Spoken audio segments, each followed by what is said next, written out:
Imagina que você acabou de receber seu salário. Depois de pagar aluguel, luz, internet, transporte e comida, sobra quanto? Se a resposta for quase nada ou nada, você está exatamente no ponto onde a maioria das pessoas tomam decisão que vão custar caríssimo e por anos. E eu quero te mostrar quais são elas.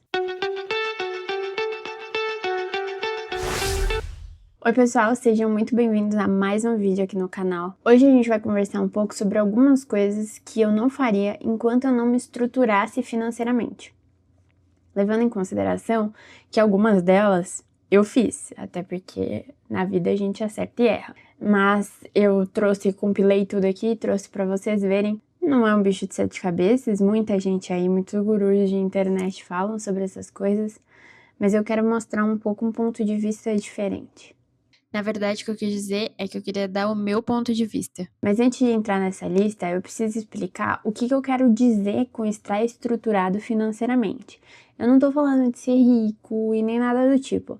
Eu tô falando de 3 coisas muito concretas. Primeiro, ter uma boa reserva de emergência, ou seja, uma reserva de emergência que cobre pelo menos 6 meses dos seus gastos fixos. O segundo ponto é não ter dívida com juros muito altos, especialmente cartão de crédito, cheque especial, esse tipo de coisa. E o terceiro é ter uma renda que gere sobra mensal positiva. Então, o que entra é maior do que sai. Se você não tem esses 3 pilares, qualquer decisão financeira grande vira uma roleta russa. Então, vamos começar aí essa lista para vocês entenderem. Se você quer aprender a tomar decisões financeiras com lógica e não com a emoção, se inscreva aqui no canal e ative o sininho. Toda semana tem conteúdo novo que te ajuda a sempre sair na frente. O primeiro ponto é financiar um carro. Primeiro, o carro é um passivo gigantesco. Segundo, no meu caso, eu moro em São Paulo, então aqui tem muito trânsito e tem um bom esquema de metrô. Todos os lugares que eu ia, eu só precisava do metrô, então não é muito um problema. Quando eu precisava mesmo de um carro, ou eu alugava esse carro, ou eu pedia o carro do meu pai. Por isso que eu nunca comprei um carro, porque aqui eu não tinha necessidade. Mas um outro motivo é também financeiro. Eu poderia hoje ter um carro? Poderia, mas faria sentido financeiramente? Não, não faria sentido. No caso, não fez sentido até hoje. Para muita gente, o carro é necessidade real. Trabalho, família, logística. Mas eu não estou dizendo que o carro é ruim. Eu estou dizendo que financiar um carro antes de estar estruturado é uma das piores decisões financeiras que existe.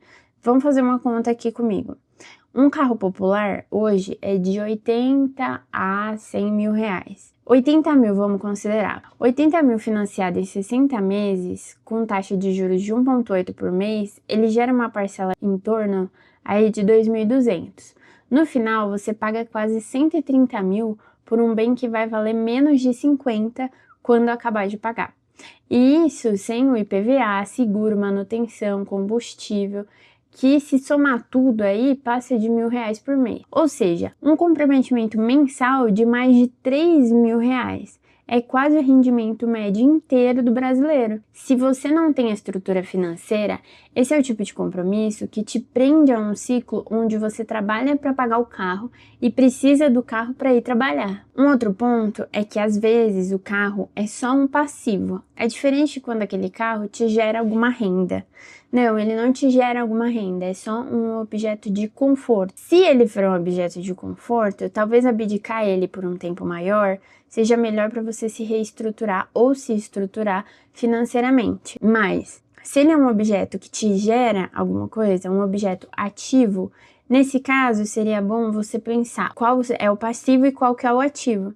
E se realmente nessa conta faz sentido ter um carro. A segunda coisa foi uma coisa que eu fiz, que foi sair de casa sem reserva. Eu tinha uma reserva, mas eu não tinha uma reserva muito grande. Sair de casa sem ter essa reserva de emergência foi um problema ali para eu administrar, principalmente nos primeiros meses que eu morei sozinha. Eu entendo que existe uma pressão social, que existe uma vontade de independência, e tudo isso é super legítimo. mas ter uma matemática fria precisa, é muito essencial. O aluguel em São Paulo, por exemplo, um apartamento simples gira em torno de R$ 1.500 a R$ 2.000 em zonas bem afastadas do centro. Além disso, você provavelmente vai ter que se deslocar. Então, se você somar conta de luz, conta de água, internet, mercado, condomínio, isso vai passar de R$ 3.500, quase R$ 4.000. Se o seu salário é de R$ 4.000 e você não tem reserva, qualquer imprevisto, uma demissão, um problema de saúde, uma geladeira quebrada, ele vira uma dívida e pode se tornar uma bola de neve. O racional nesse caso seria construir a reserva enquanto seus custos fixos ainda são baixos. Então aproveita que você mora com alguém, se você mora com seu pai, por exemplo, com a sua mãe, junta 6 meses de custo de vida estimado e aí sim você faz essa transição de forma segura. E nesse caso eu não leio como covardia e nem postergar, nada disso. Eu leio mesmo como uma estratégia. É uma estratégia de você se preparar para não passar sufoco. Se você tem a oportunidade de fazer dessa maneira, faça. Se você não tem oportunidade de fazer dessa maneira, aqui no canal a gente fala muito sobre finanças e tudo mais, e também tem outras possibilidades da gente pensar sobre isso. O terceiro ponto é gastar rios de dinheiro em casamento. De novo, eu não tô aqui para te dizer para você não casar ou para você casar baratinho, para você, enfim, não tô aqui para dar regra da forma como você vai casar. Mas na minha cabeça, eu, Ana Beatriz, não faz sentido eu gastar 80 mil, 100 mil. Eu tô falando especificamente do evento. A média de custo de uma festa de casamento no Brasil, ele gira em torno de 30 mil a 50 mil reais. Tem gente que gasta 80, 100 mil reais. E muita gente financia isso, parcela no cartão, pega empréstimo. E muita gente passa, né, dos 100 mil reais, mas tudo bem. Pensa no custo de oportunidade.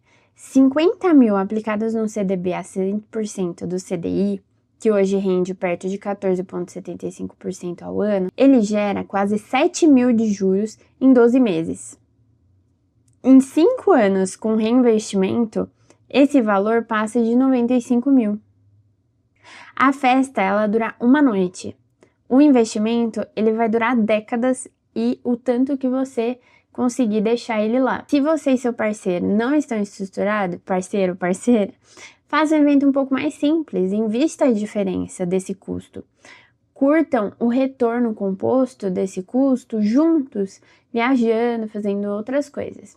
Isso não é uma indicação de investimento e nem uma forma para falar para vocês, não case, não faça festão, não é isso que eu tô falando. O que eu tô querendo dizer é que qualquer decisão financeira, ela deve ser avaliada de acordo com a sua realidade e junto com o seu parceiro, com a sua parceira, ver o que é o sonho de cada um. Para vocês não atrapalharem ali os primeiros anos de vida de vocês, de vida como casal mesmo. Se você já tomou alguma decisão sem estar estruturado ou conhece alguém que tomou, ou para você teve uma decisão muito específica que foi um divisor de águas entre tá bem, tá endividado e estar com o seu financeiro estruturado, deixa aqui nos comentários. Eu leio normalmente todos os comentários que vocês colocam por aqui e nas outras redes sociais.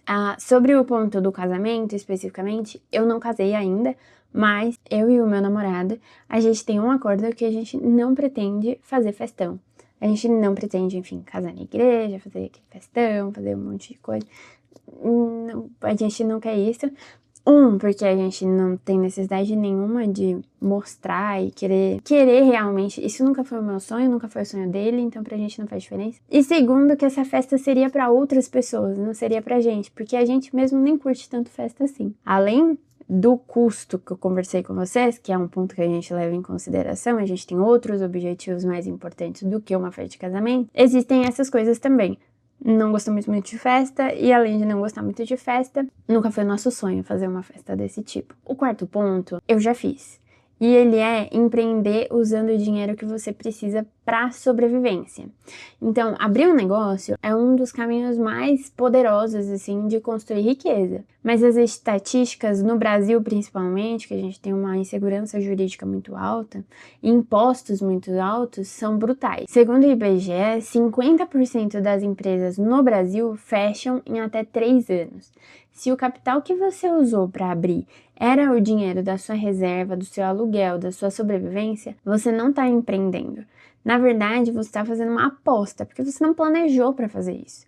E diferente de uma aposta no cassino, quando o negócio dá errado, você não perde só o dinheiro, você perde meses ou anos de trabalho. E ainda assim você pode acumular uma dívida com o fornecedor, aluguel de ponto e até mesmo equipamento.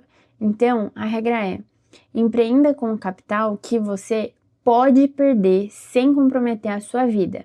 Se você tem esse capital separado, trabalhe, junte, estude o mercado e abra um negócio quando você tiver margem de segurança. Separe um capital de risco do capital de sobrevivência em contas diferentes. Então, na conta do Itaú eu deixo meu capital de risco, na conta do Bradesco eu deixo de sobrevivência. É isso que eu quero dizer. Dessa forma, você não vai misturar os dinheiros e aí você vai investir somente quando o seu capital é de risco realmente for indiferente para você na sua sobrevivência. E eu não tô falando para você não investir, mas invista em algo que, de primeira mão, se você tem poucos recursos, seja um custo baixo. Porque ser um custo alto vai comprometer parte muito grande da sua renda, vai comprometer parte muito grande daquilo que você conseguiu juntar. Então, para quem já fez isso e não deu certo, eu preferi fechar e estudar, enfim, fazer outras coisas. Isso é uma coisa que eu tenho certeza. Invista aquilo que você pode perder. Como quinto e último ponto, é sobre colocar dinheiro em investimentos que você não entende, que você não faz a menor ideia, nunca pesquisou sobre. Por exemplo, criptomoedas, day trade, opções, COIs,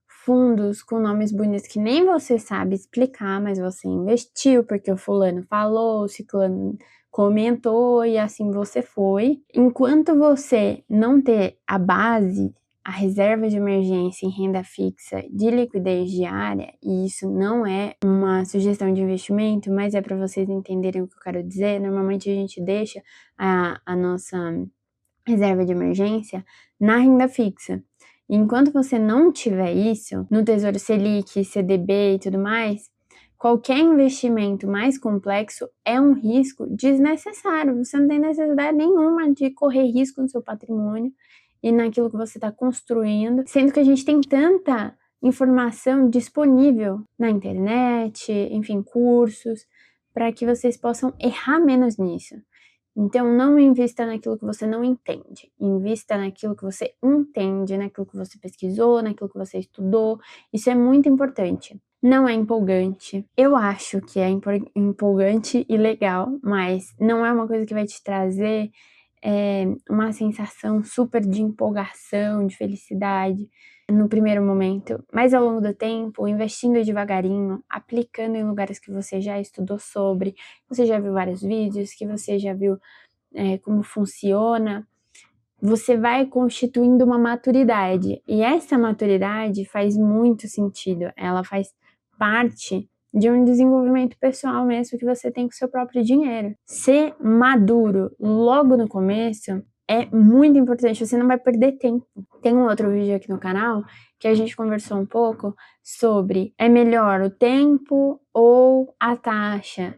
E aí a gente viu que quanto antes você começar a investir, o tempo faz um trabalho fundamental nos seus investimentos. É bom, às vezes, a gente dar um passinho para trás e entender um pouco mais sobre os ativos, e aí sim investir, e aí sim fazer bons aportes.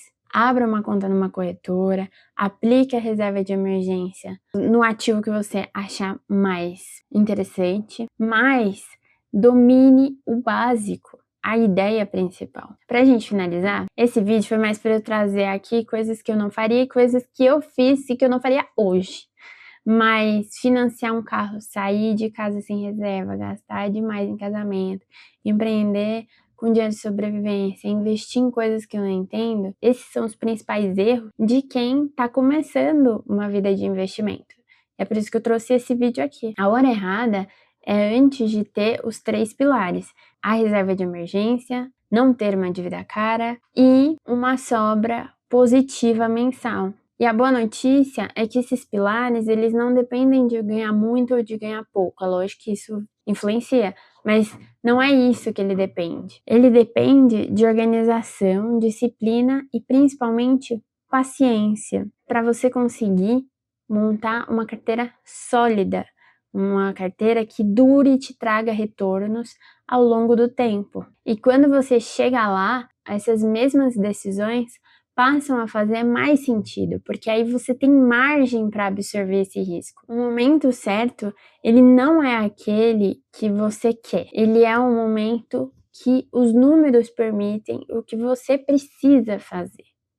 Então, se você consegue poupar agora e consegue abdicar de certos luxos agora ou confortos agora, abdique e junte, invista o seu dinheiro. Se esse vídeo te ajudou a pensar diferente sobre alguma dessas decisões, manda para aquele amigo que precisa ouvir isso antes de cometer algum desses erros. Eu vou ficando por aqui, se inscreva aqui no canal, comente qual dessas você acha mais difícil de resistir e qual dessas você fez errado ou você conseguiu fazer certo, quais outras que para você foram decisivas. Um abraço, até o próximo vídeo, tchau!